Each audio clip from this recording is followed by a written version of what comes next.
semuanya, sebelumnya perkenalkan nama saya Igusti Ayu Agung Sita Utami Dewi dari kelas 9G nomor absen 13. Saat ini, seluruh dunia sedang dihebohkan dengan pandemi COVID-19. COVID-19 sendiri adalah sebuah penyakit menular yang menyerang bagian pernapasan yang disebabkan oleh coronavirus generasi ketujuh, yaitu SARS-CoV-2 alias Severe Acute Respiratory Syndrome Coronavirus 2. Pada generasi sebelumnya, terdapat 6 jenis coronavirus yang pernah menyerang manusia, yaitu OC43, 229E, SARS-CoV, NL63, HKU1, dan MERS-CoV. Nah, yang menjadi penyebab pandemi COVID-19 adalah generasi ketujuhnya, yaitu SARS-CoV-2. Secara garis besar, virus sendiri dibagi menjadi dua jenis, yaitu DNA virus dan RNA virus. Nah, coronavirus tergabung dalam kelompok RNA virus dan memiliki positive sense, yang berarti virus ini dapat langsung aktif ketika ia telah berhasil masuk ke dalam sel inang. Virus SARS-CoV-2 ini memiliki komponen penyusun berupa materi genetik RNA yang bagian luarnya dilapisi oleh protein. Virus ini sekurang-kurangnya tersusun dari 27 jenis protein yang terdiri atas 15 protein non-struktural, 4 protein struktural, dan 8 protein pelengkap. Setiap protein tersebut memiliki perannya masing-masing dalam proses replikasi virus. Lantas, bagaimanakah tahapan virus corona menyerang tubuh kita? Pertama, virus ini masuk ke dalam tubuh kita lewat saluran pernapasan dan bergerak menuju tujuan utamanya, yaitu paru-paru. Dari sinilah virus ini mulai melancarkan aksinya.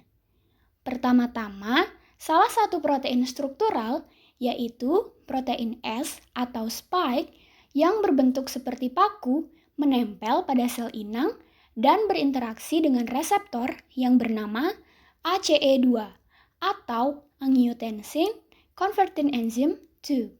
Setelah itu, virus akan terdorong masuk lebih jauh dan pada akhirnya hanya akan tersisa protein non-strukturalnya. Kemudian, RNA akan menyerang inti sel sehat dan menipu mereka agar tidak menyerang virus ini serta sekaligus membuat inti sel tersebut menciptakan cikal bakal virus corona baru. Proses ini akhirnya berlanjut hingga virus ini menyerang sel-sel sehat lainnya dan menyerang sistem imun kita. Maka dari itu, sangat dianjurkan untuk memperkuat daya tahan tubuh kita. Makan makanan bergizi bukan lagi sekedar 4 sehat 5 sempurna, namun ikutilah pedoman gizi seimbang yang bisa ningkatin imun tubuh kita. Penyebaran virus ini sendiri pertama kali dideteksi pada tanggal 31 Desember tahun 2019 di Wuhan, China. Beberapa hari kemudian, sekelompok peneliti China berhasil mengidentifikasi sebuah virus baru tersebut yang rupanya telah menginfeksi beberapa orang di Asia. Kemudian, pada tanggal 11 Januari, China melaporkan kasus kematian pertama yang disebabkan oleh virus tersebut, di mana korbannya adalah seorang laki-laki yang merupakan pelanggan reguler dari Huanan Seafood Market di Wuhan. Di wet market tersebut diperjualbelikan berbagai macam binatang segar, bahkan binatang liar, sehingga saat itu tempat ini diduga-duga menjadi awal dari outbreak virus ini.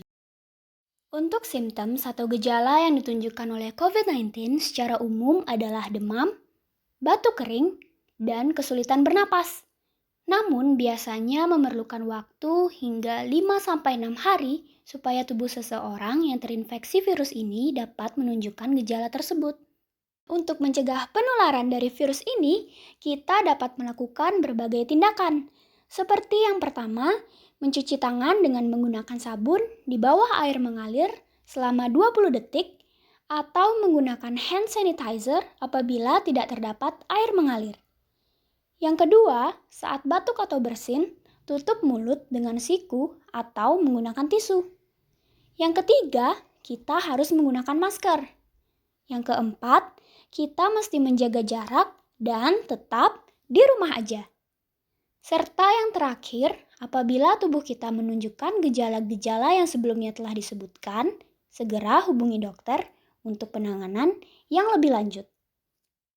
Pertanggal video ini dibuat, telah terkonfirmasi sekitar 2 juta kasus positif COVID-19 di seluruh dunia, di mana kasus terbanyak terjadi di Amerika Serikat dengan peningkatan kasus yang cukup signifikan. Sedangkan di Indonesia sendiri telah menyentuh angka 6.000 kasus positif, namun hal tersebut beriringan dengan tren peningkatan pasien yang telah sembuh. Nah, untuk mempercepat penanganan COVID-19, teman-teman harus mengikuti anjuran untuk di rumah aja.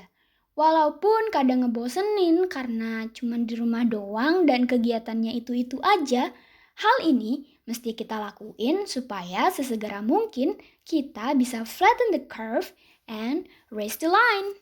Okay. Sekian videonya, terima kasih sudah menonton, semoga bermanfaat.